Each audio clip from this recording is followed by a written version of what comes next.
नमस्कार बच्चों, स्वागत है आप सबों को स्टडी टाइम यूट्यूब चैनल पर। बच्चों, इस वीडियो के माध्यम से कक्षा 7 क्लास का जो विज्ञान का 9 चैप्टर है मिट्टी, इस अध्याय को जो सो मैं आपको विस्तार पूर्वक बताने वाले हैं। तो वीडियो को ध्यान से और वीडियो को लास्ट तक जरूर देखिएगा, और अगर कहीं आपको समझ में नहीं आता है तो आप कमेंट जरूर कीजिएगा। तो चलिए देखते हैं। देखिए, कहा जाता है आपने नदियों के किनारे बालू और मिट्टी के महीन कण को देखा है। नदी में बालू और मिट्टी के महीन कण कहाँ से आए। देखिए, आप नदी तरफ जाते हैं तो नदी के तरफ जो सो बालू और जो सो मिट्टी के महीन कण को आप देखते हैं, तो आप सोचते होंगे कि नदी के किनारे या नदी में जो सो बालू के महीन कण कहाँ से आते हैं और ये मिट्टी के महीन कण कहाँ से आते हैं। तो देखिए, इन्हीं के बारे में हमें इस अध्याय में जो सो विस्तार पूर्वक पढ़ना है। तो आपको मैं ध्यान से पढ़ाते जाता हूँ और आप भी ध्यान से इसमें जो सो ध्यान रखकर पढ़ते जाइएगा। तो चलिए देखिए, कहा जाता है ब्रह्मणी लड़की है। ब्रह्मणी भी सोच में पड़ गई कि फिर वे दोनों अपनी अध्यापिका के पास गई और उनसे इस बारे में पूछा कि अध्यापिका से जो सो ब्रह्मणी जो लड़की है वह भी जो सो अपने अध्यापिका से जो सो इन्हीं के बारे में पूछ दिया कि नदियों के किनारे बालू कहाँ से आता है और मिट्टी के कण कहाँ से आता है। उन्होंने समझाते हुए और उनका अध्यापिका जो सो क्या उन्हें समझाते हुए कहा कि पहाड़ों से बहती हुई नदी का जल जो सो पहाड़ों से बहते हुए झरनों से टकराती हुई बहती रहती है, जिससे कई चट्टान टूट जाते हैं और ये चट्टान आपस में टकराते हुए बाजरी महीन बालू मिट्टी में परिवर्तन हो जाते हैं। और कहते हैं उनके अध्यापिका की जो सो नदी जो सो झरने और बहुत दूर से बह के आती है, पर्वतों से बह के आती है, जिसके कारण से जो सो क्या होता है कि वहाँ जो सो चट्टानें टकरा कर जो सो उससे महीन कण बन जाते हैं और उसी से जो सो बालू का बाजरी महीन कण हमें प्राप्त होता है। इस प्रकार कहा जाता है। देखिए, आगे बढ़ने से आपसे एक रिक्वेस्ट है कि प्ले लिस्ट का वीडियो जरूर देखें, स्क्रीन पर आपका चल रहा होगा। प्ले लिस्ट के लिए आप हमारा जो सो किसी भी वीडियो से आके प्ले लिस्ट को देख सकते हैं। देखिए, ये हमारा वीडियो है, आपके सामने मोबाइल पर दिख रहा होगा। देखिए, इसको यहाँ से जाना है हमारे चैनल पेज पर, आपको दिख रहा होगा हमारा चैनल पेज यहाँ आ गया। देखिए, स्टडी टाइम करके हमारा चैनल है और यहाँ से जो है सो स्टडी टाइम पर आए आप हमारे चैनल पेज पर। देखिए, आप यहाँ से हमारे चैनल पेज पर आप आ गए, ठीक है। इसके बाद आपको क्या करना है, देखिए यहाँ आता है होम वीडियो और फिर आगे आता है शॉर्ट्स। अब आगे यहाँ आता है प्ले लिस्ट, ठीक है। देखिए, यहाँ प्ले लिस्ट को आप जो है सो प्ले लिस्ट पर जाइए और प्ले लिस्ट पर जैसे ही आप जाएंगे तो आप देख सकते हैं कि आपके सामने सभी क्लास का प्ले लिस्ट अवेलेबल है। देखिए, क्लास 7 का साइंस का है, क्वेश्चन आंसर का है।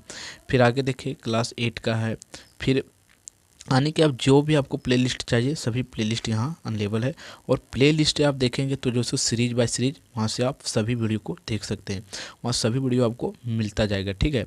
अब देखिए, मान लीजिए कि आपको साइंस क्लास 8 क्लास का साइंस का प्रश्न उत्तर का जो है सो आपको वीडियो चाहिए सभी चैप्टर का, ठीक है। तो देखिए, यहाँ से साइंस का क्वेश्चन आंसर का प्लेलिस्ट खोलिएगा और यहाँ से आप देखते जाइए। देखिए, फर्स्ट चैप्टर का है, सेकेंड चैप्टर का है, सभी चैप्टर का इस प्रकार से सीरीज आपको मिल जाएगा और यहाँ से जो सो आपको देखने में जो सो पूरा सुविधा होगा। तो प्ले लिस्ट को जो सो एक बार ज़रूर विजिट कीजिएगा और प्ले लिस्ट पर जाकर जो सो ज़रूर सभी वीडियो को देखेगा।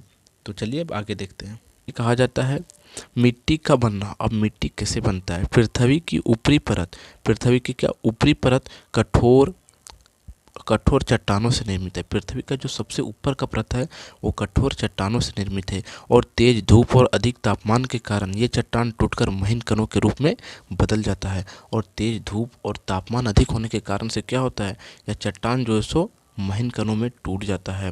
फिर आगे कहा जाता है ये महीन कण मिट्टी हवा द्वारा उड़कर हर जगह फैल जाते हैं और यही कण जो है सो टूट कर जो है सो हवा के जरिए जो है सो फैल जाते हैं हर जगह।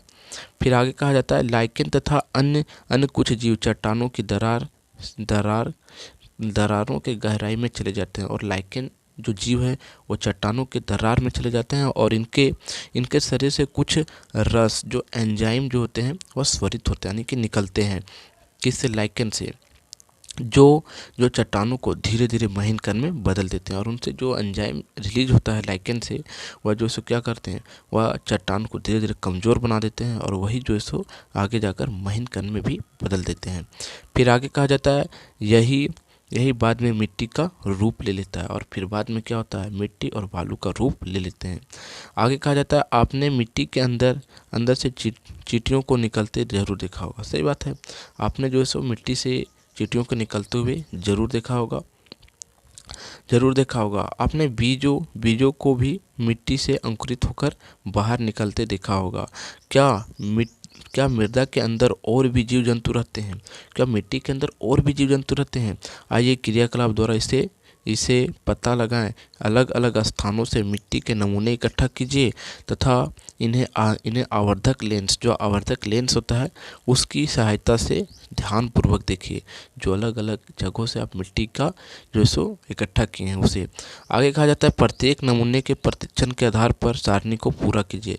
बगीचे का मृदा, सड़क के किनारे का मृदा, ऐसे स्थान के मृदा जहां भवन निर्माण का कार्य चल रहा हो, फिर नदी के किनारे का मृदा। आप देखेंगे तो कुछ उसमें जो सो पादप मिल जाएंगे, कुछ जंतु मिल जाएंगे और अन्य प्रकार के जीव छोटे मोटे मिलते जाएंगे। अब आगे देखें क्या कहा जाता है। कहा जाता है उपयुक्त क्रियाकलाप के परीक्षण में आपको मिट्टी के कुछ नमूने के साथ पॉलीथीन की थैली, प्लास्टिक की वस्तु तथा कुछ अन्य वस्तु भी मिली थी। क्या जो इसमें जो अब मिट्टी अलग अलग जगह से इकट्ठा किए हैं, इसमें आप देखेंगे कुछ इसमें जो है सो जीव जंतु मिले होंगे छोटे मोटे, जैसे कि चींटी हो सकता है और प्लास्टिक की थैली उली, ये भी जो है सो कुछ इसमें मिली होगी। फिर आगे कहा जाता है क्या आप बता सकते हैं कि मिट्टी में ये सारी वस्तु कहाँ से आई? कि मिट्टी में यही सब वस्तु जो सब प्लास्टिक हो गया और अन्य प्रकार का जो कचरा है वो कहाँ से आया? देखिए वस्तु कहाँ से है और इन्हें भी जानना जो सब बहुत जरूरी है। देखिए प्लास्टिक या पॉलीथीन वर्ग का थैली मृदा को प्रदूषित करती है, ठीक है। साथ ही इसमें रहने वाले जीवों को भी ये हानि पहुंचाता है। जो मृदा में रहने वाली जो जीव है उसे भी प्लास्टिक जो सो क्या करता है, हानि पहुंचाता है। फिर आगे कहा जाता है पहुंचाता है, इसलिए प्लास्टिक के सामान और पॉलीथीन की थैली के उपयोग पर प्रतिबंध की मांग किया जा रहा है और उर्वरक, कीटनाशकों तथा अन्य अवशिष्ट पदार्थों को भी मृदा को प्रदूषित करती है। इसलिए हमें इन चीज़ों को कम से कम उपयोग करना चाहिए और हमें प्लास्टिक और उर्वरक का उपयोग कम करना चाहिए।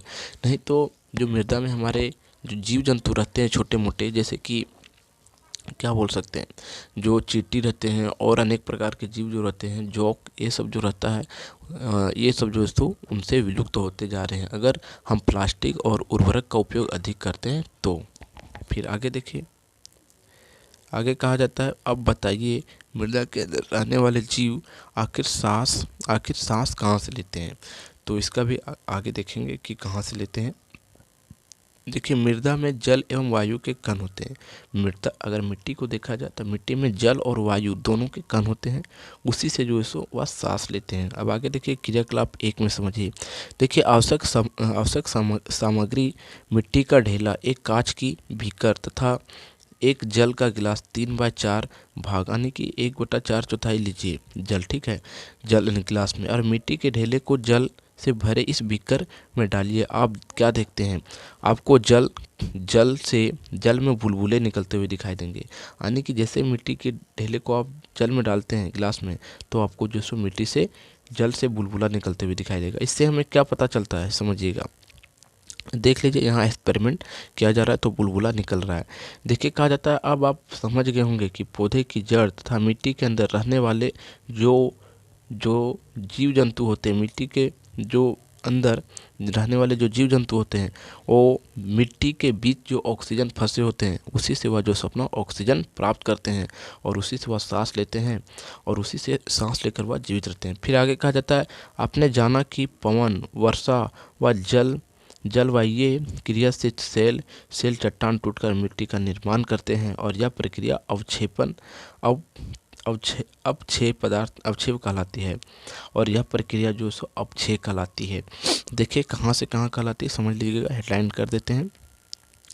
देखिए क्या कहा जाता है कि देखिए यहाँ से कि आने वाले पवन कार्य अपने जाना कि पवन, वर्षा, जलवायु की क्रिया से सेल चट्टान टूटकर मिट्टी का निर्माण करते हैं और यह प्रक्रिया अवक्षय कहलाती है, ठीक है।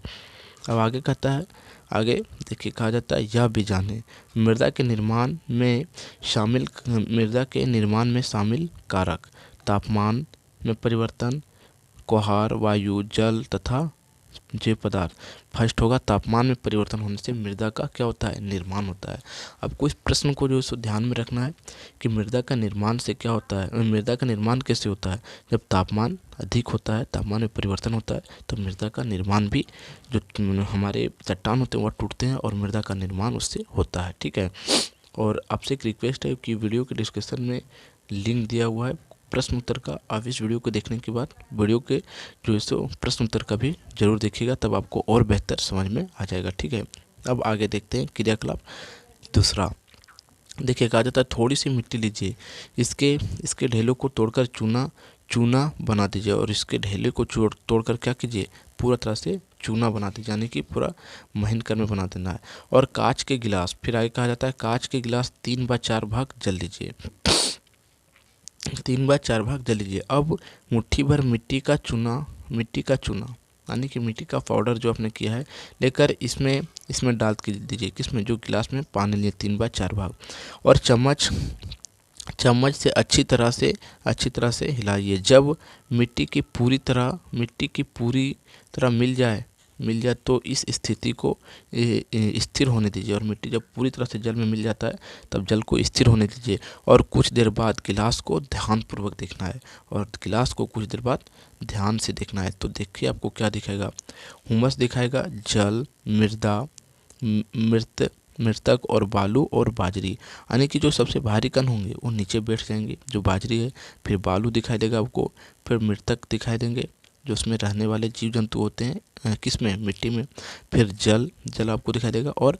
ह्यूमस दिखाई देगा। ठीक है, इस प्रकार से आप देख सकते हैं खुद ही कि कितने लेयर में जो है सो बढ़ जाता है।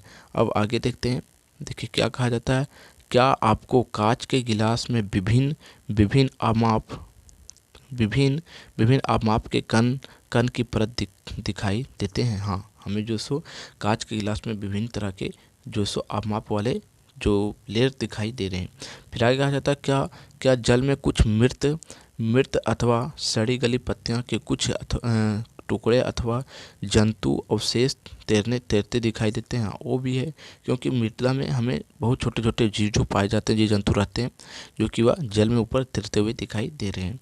फिर आगे कहा जाता है मिट्टी की सबसे ऊपरी परत में उपस्थित ये सड़े गले जैव पदार्थ को हुमस कहते हैं, और जो सड़े गले पदार्थ होते हैं उसी को हम हुमस कहते हैं, जो मिट्टी के सबसे ऊपरी परत में होते हैं। ठीक है, फिर आगे कहा जाता है इसके ठीक नीचे मृदा के महीन कण वाले मिट्टी नजर आती है, और यह मृदा का मृदमय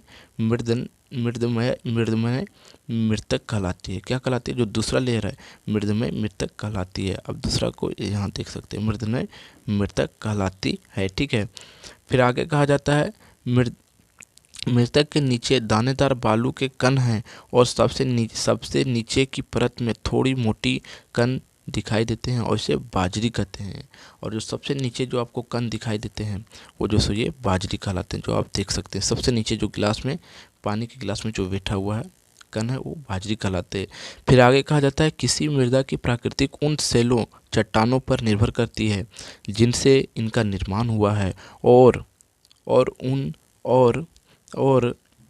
या उन वनस्पति की किस्मों पर भी निर्भर करती है जो उसमें उगते हैं। ठीक है, मिट्टी का जो है सो जो उसे बालू बना है, बाजरी बालू, और जो सो चट्टान पर निर्भर करता है कि किस प्रकार का, किस नेचर का वह बना है। ठीक है, तो अब आगे देखते हैं। फिर कहा जाता है क्या आपने कभी हाल में ही खोदी गई कुआं या घर की नींव के फर्श अंदरूनी भाग को देखा है? क्या कहीं आप कुआं खोदे हुए देखा है? तो देखिएगा वहाँ क्या आप पाएंगे, अंदरूनी भाग को देखा है, उसमें मृदा की भीतरी परत दिखाई देगी, और वहाँ आप देखेंगे तो मृदा का क्या कुछ जो अंदर का सत्ता होता है वो आपको जो सो दिखाई देगा। ठीक है, अब देखते जाइएगा। फिर आगे कहा जाता है मृदा की विभिन्न परतों से गुजरती हुई उरुकाट मृदा परिच्छेदित कहलाती है, और जो मृदा से अब विभिन्न लेयर से आप गुजरेंगे उसी को क्या कहा जाता है, मृदा परिच्छेदक कहा जाता है। कहने का अर्थ बनता है कि जब आप कहीं कोड़ते हैं मिट्टी को तो आपको अनेक प्रकार की परतें मिलते जाते हैं। जब बहुत गहराई तक जाते हैं तो उसे हम मृदा परिच्छेदक कहते हैं। ठीक है, फिर आगे देखिए कहा जाता है मृदा परिच्छेदक में प्रत्येक परत स्पष्ट स्पष्ट रंग, गहराई और रासायनिक संगठन से भिन्न होता है और ये परत संतस्त स्थिति कहलाती हैं और ये परत जो है सो संतस्त स्थिति कहलाती हैं अथवा नदियों के कड़े किनारे पर भी देखा जा सकता है और इसे नदियों के किनारे भी इस लेयर को देखा जा सकता है। देख सकते हैं संतस्त स्थिति और संतस्त स्थिति यहाँ भी है और आधार सेल और संतस्त स्थिति सिर मृदा। ठीक है, अब आगे देखिए कहा जाता है सबसे सबसे ऊपर वाली संतस्त स्थिति सामान्य गहरे रंग की होती है और ये सामान्य गहरे रंग की होती है क्योंकि यह हुमस और खनिज के समृद्ध होती हैं और ये हुमस इसमें ज़्यादा होता है और खनिज ज़्यादा समृद्ध होता है। फिर आगे कहा जाता है हुमस मृदा को उर्वरक बनाता है। हुमस जो होता है इसमें मृदा को उर्वरक बनाता है और पादपों को पोषण प्रदान करता है या परत समान मृदी संरंध्र और अधिक जल से धारण कर लेने वाली होती है और इसे शीघ्र मृदा अथवा ये संतस्त स्थिति कहते हैं। शीघ्र मृदा या जो है सो ये संतस्त स्थिति कहते हैं।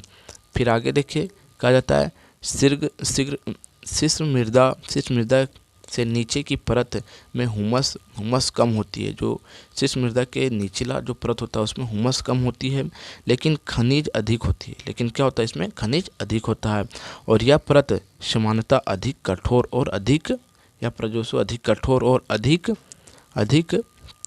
अधिक घनी होती है और यह जो सो अधिक घनी भी होती है। फिर आगे कहा जाता है बी संतस्त स्थिति उप मृदा कहलाती है। संतस्त स्थिति जो है सो उप मृदा कहलाती है। फिर आगे देखिए तीसरी परत सी संतस्त स्थिति कहलाती है जो छिद्र उक्त चट्टानों छोटे ढेलों से बनी होती है और इस परत के नीचे डी आधार सेल होता है आप देख सकते हैं। फिर आगे कहा जाता है जो कठोर होता है और इसे फावड़े में खोदना कठिन होता है और इसे जो सो फावड़े में खोदना जो सो गर्मी के दिनों में खोदना बहुत ही कठिन होता है इस मृदा को। ठीक है, अब आगे आता है मृदा के प्रकार। देखिए आप यहाँ तक तो जो है सो देख लें। अब मृदा के कुछ प्रकार है और मृदा के कुछ प्रकार को भी आप समझिएगा। देखिए क्या कहा जाता है उपरोक्त क्रियाकलाप में आपने जाना कि मृदा सेल कणों और हुमस का मिश्रण जीवाणु पादप की जड़ें और सड़े गले केंचुओं आदि जीव मृदा के महत्वपूर्ण अंग है जो मृदा की उर्वरक को बनाए रखता है। ठीक है, जो भी आपको बताएं वो मृदा की उर्वरक को बनाए रखता है। लेकिन जब हम जो है सो कीटनाशक का प्रयोग कर देते हैं, पॉलीथीन का ज़्यादा प्रयोग कर देते हैं, जब मृदा को क्या कर देती है प्रदूषण कर देती है। लेकिन हमें इन चीज़ों का उपयोग कम करना चाहिए। आगे कहा जाता है मृदा को उसके कणों का माप साइज के आधार पर वर्गीकृत किया गया है और मृदा को अगर देखा जाए तो उसके कण के आधार पर साइज के आधार पर जो है उसे क्या किया है अलग किया गया है। आगे कहा जाता है मृदा के बड़े कण वाले का अनुपात अधिक होता है और वैसी मृदा बालुई मृदा कहलाती है जिसमें बड़े कण होती है। दूसरा कहलाता है यदि मृदा के सूक्ष्म कण का अनुपात अधिक होता है तो वह मृदमनीय और चिकनी मृदा और सूक्ष्म कणों व बड़े कण की माप वाली मृदा को डुमटी मृदा कहलाता है। देखिए कितना प्रकार का मृदा हो जाए बालुई मृदा, मृदमनीय मृदा और डुमटी मृदा। ठीक है, और अभी आप सब मृदा को आप देख सकते हैं। ये जो इसको बालुई मृदा है, दूसरा हमारा डुमटी मृदा है देख सकते हैं और तीसरा हमारा चट्टान मृदमनीय मृदा है। ठीक है, और मृदा के आप गुण देखिए। कहा जाता है मृदा में जल अंतः स्वरण दर। ठीक है, मृदा में जल अंतः स्वरण दर समझिए। आपने देखा होगा कि जब आप किसी पक्के फर्श पर पानी गिरा देते हैं तो वह बह जाता है वह बह जाता है या उसे कपड़े से पोंछना पड़ता है। जबकि कच्चे फर्श पर जल गिरे तो वह अवशोषित हो जाता है। ठीक है, ये बात भी है। कहने का अर्थ ये बनता है कि जब जहाँ पक्का फर्श है आप वहाँ जल गिरा देते तो क्या अवशोषित होता है? नहीं, वह बहने लगता है। लेकिन जहाँ कच्चा फर्श है, मिट्टी का फर्श है, मिट्टी है, वहाँ जब आप पानी गिराते तो वह वहीं पानी सोख लिया जाता है मिट्टी के द्वारा। फिर आगे कहा जाता है, क्या आप बता सकते हैं कि ऐसा क्यों होता है कि पक्के फर्श पर जो है सो पानी बह जाता है और कच्चे फर्श पर सोख लेता है? कहा जाता है मिट्टी के जल अवशोषण में भी अंतर पाया जाता है। आइए क्रियाकलाप के द्वारा जानने का प्रयास करें कि कौन मिट्टी जो है सो सबसे अधिक जल को अवशोषण करता है। अब आगे देखिए, क्रियाकलाप तीसरा है। क्रियाकलाप को समझते हुए जाइएगा। देखिए, कहा जाता है आवश्यक सामग्री अलग अलग मिट्टी के नमूने रंगीन जल 200 मिलीलीटर की खाली बोतल और चित्र अनुसार कीप को शंक्वाकार फलसा पर लीजिए कर रखिए। ठीक है, और कीप में मिट्टी के नमूने डालिए। कीप में जो सो मिट्टी के नमूने डालने को कहा जा रहा है और बीकर के रंगीन जल को कीप से धीरे धीरे डालिए। फिर आगे कहा जाता है फलसाकार में प्राप्त जल को देखिए और किसे अधिक जल प्राप्त हुआ है और जल किससे अधिक प्राप्त होता है, और इस तरह अन्य नमूने के साथ भी कीजिए। ठीक है, और क्रिया दोहराइए। क्या आप इन नमूने के अंतःस्वरण दर का अंतर देखें? अब आगे कहा जाता है मृदा के नमी कि मृदा में नमी कैसे होता है। गर्मी की दोपहर में जब आप किसी खेत या मैदान से होकर गुजरते होंगे तो आपने देखा होगा कि उस जमीन के ऊपरी की हवा सौरन कंपित होती हुई लगती है। आखिर ऐसा क्यों होता है? गर्मी के दिनों में आप देखते होंगे कि कहीं का जगह हिलता हुआ ऐसे वाप जो उसका उठता है वह हिलते हुए दिखाई देता है हवा। क्यों, ऐसा क्यों होता है, समझिएगा। देखिए, इसमें भी एक क्रियाकलाप किया जा रहा है। चौथा क्रियाकलाप है। देखिए, कहा जाता है पानी की बूंद और नमी युक्त मिट्टी और जल। मृदा में जल की उपस्थिति। एक जार लीजिए, इसके आधे भाग में मिट्टी से भरिए तथा इसका ढक्कन बंद कर दीजिए। जार को सूर्य की रोशनी में रखिए और 1 घंटे के पश्चात जार के अंदर की दीवार को छू कर देखिए। क्या यह आपको गीली महसूस हो रही है? जार की दीवार पर ये जल की बूंदें आखिर कहाँ से आएँ? जार की दीवार पर जो सभी बूंदें आने लगती है जब उसे धूप में रख दिया जाता है तो मिट्टी के साथ में। मिट्टी के अंदर उपस्थित जल के वाष्पित होने के बाद संघनित होने के कारण ऐसा होता है। और गर्मी के दिन में मृदा से जल वाष्पित होने लगता है। और गर्मी के दिन में क्या होता है, जो मृदा में जल होता है वो वाष्पित होने लगता है। फिर आगे ऊपर उठता हुआ जल वाष्प वायु को सघन बना देता है और सूर्य के प्रकाश के परावर्तन होने के कारण मृदा के ऊपर की वायु हमें कंपमन्य प्रतीत कर देता है। ठीक है, मृदा की ऊपरी वायु। फिर आगे कहा जाता है मृदा द्वारा जल का अवशोषण। अब मृदा जो है सो जल का अवशोषण किस प्रकार करता है? क्या सभी प्रकार की मृदा समान मात्रा में जल का अवशोषण करती है? जितना भी मृदा होती है क्या सभी समान मात्रा में जल का अवशोषण करती है? तो देखिए क्या होता है, जल का अवशोषण करती है। आइए क्रियाकलाप द्वारा इसे जानने का प्रयास करें। ठीक है, क्रियाकलाप 5। आवश्यक सामग्री छन्ना पत्र, दो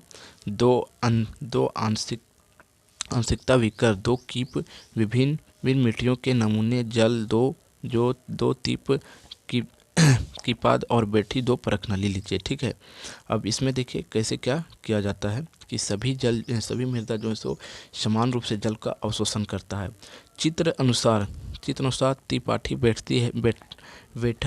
बैठकी में कीप रखकर उसे नीचे परखनली एवं आंशिकता बीकर व्यवस्थित कीजिए और सूखी हुई मिट्टी के नमूने का सूखा हुआ पाउडर 50 ग्राम तोलकर छन्ना पत्र पर डाल दीजिए और मापन सिलेंडर में जल लेकर माप को नोट कीजिए। ठीक है, आगे ड्रॉप की मदद से बूंद करके जल का मृदा के ऊपर डालिए और ध्यान रहे कि मृदा पर एक ही जगह जल नहीं जाए।